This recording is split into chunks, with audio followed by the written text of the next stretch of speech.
c'est des habits comme ça, c'est une bonne image. Ils sont péqués. C'est une bonne image. Une bonne image. Le type l'a filmé. Quand je voyais Kane, c'était la dernière fois qu'il est venu me laisser chez toi. J'ai vu Kane la dernière fois. Maudit soit le Cameroun. Il est venu me laisser chez toi. J'ai vu Kane la dernière fois. Maudit soit le Cameroun. Maudit soit Tangati. Maudit soit Tangati. On est fatigué. On est fatigué. Vous l'avez fini. Vous l'avez fini. On va continuer. Anissé et Kane, le mot de trop. Nous allons répondre en défendant cette auto-tuerie de trop. À Tangandji, prépare-toi, on arrive. Je m'appelle Alain Boris, tiens, tu es que, et je n'ai plus peur. Il a gagné, oh, il a gagné. Bravo, bravo, Bobby a gagné. Il a gagné, oh, il a gagné. Il a gagné, il a gagné. Il a gagné, oh, Bobby a gagné. Il a gagné, il a gagné, il a gagné. Toi, tu vas faire ça. Tu peux lui faire contre Bobby. Hein? Tu pensais que tu peux lui faire contre Bobby, hein? Oui, il a gagné. Il a gagné. Voilà une pauvre femme. Elle pleure son frère. C'est son fils, je ne sais pas. Voilà. Tu penses que tu vas gagner? Tu penses que tu vas lutter? Avec ça, vous pensez que vous allez dormir? Vous allez souffrir comme cette femme souffre. Vous allez tous souffrir comme elle souffre là. Elle pleure son frère, son enfant.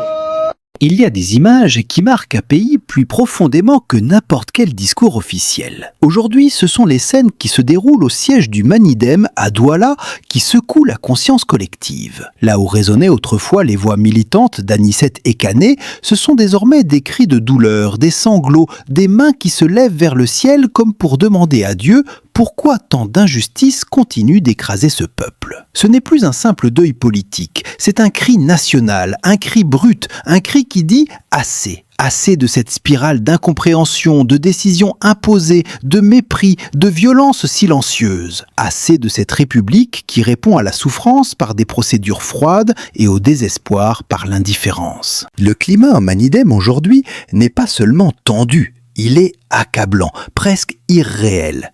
Des hommes et des femmes, militants ou simples citoyens, pleurent un leader qui n'aurait jamais dû mourir dans ces conditions. Et dans leurs pleurs, il y a de la colère. Pas la colère aveugle qui détruit, mais celle qui naît quand un peuple se sent trahi, abandonné, sacrifié. Une colère qui dit « stop ». Stop aux injustices répétées, stop à ces décisions prises loin du peuple, sans le peuple et souvent contre le peuple. Stop à cette manière de gouverner qui semble oublier que la dignité humaine n'est pas une option qu'on active ou désactive selon les circonstances. Parce qu'au fond, ce qui indigne, ce qui révolte, ce qui brise le cœur, ce n'est pas seulement la mort d'Anissé et Kane, c'est ce qu'elle révèle, c'est ce qu'elle met à nu, c'est cette succession d'erreurs, de négligences, de silences officiels qui, mis bout à bout, dessinent le portrait d'un État qui ne protège plus ses citoyens. Comment peut-on expliquer à un peuple épuisé que tout ce qui aurait pu être fait ne l'a pas été ?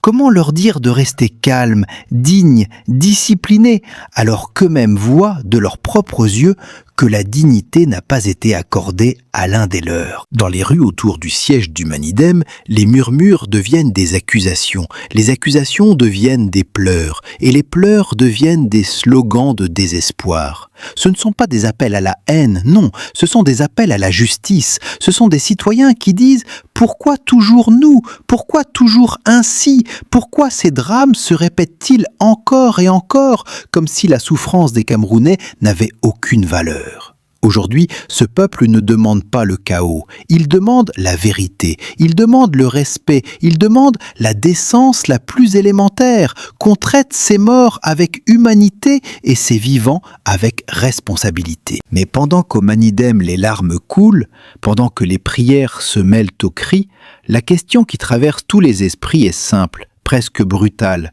Jusqu'à quand ? Jusqu'à quand faudra-t-il supporter cette manière de gouverner qui n'écoute pas, qui n'entend pas, qui ne voit pas ? Jusqu'à quand faudra-t-il enterrer des innocents tout en attendant des explications qui n'arrivent jamais ? Aujourd'hui, chaque citoyen camerounais se reconnaît un peu dans la douleur de ses militants, parce que cette douleur n'est pas seulement celle d'un parti politique, mais celle d'un peuple entier qui se sent trahi par ceux qui devraient le protéger. Alors oui, cette chronique est accablante. Elle est lourde, elle est sombre, elle est glaciale. Parce que la réalité que nous vivons l'est tout autant.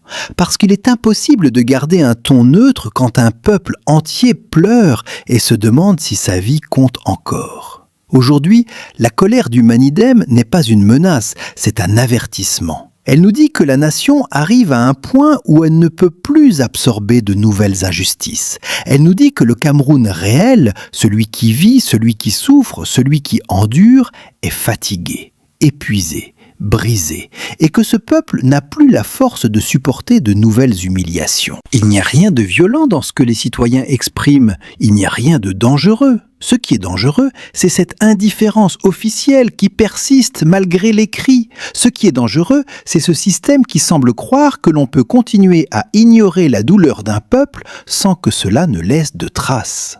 Aujourd'hui, au siège du Manidem, ce n'est pas seulement Anissé et Kané qu'on pleure. On pleure un pays qui semble perdre ses repères, un pays où même les morts n'ont pas droit au respect. Et face à tout cela, il est normal, il est légitime, il est profondément humain de dire « stop ».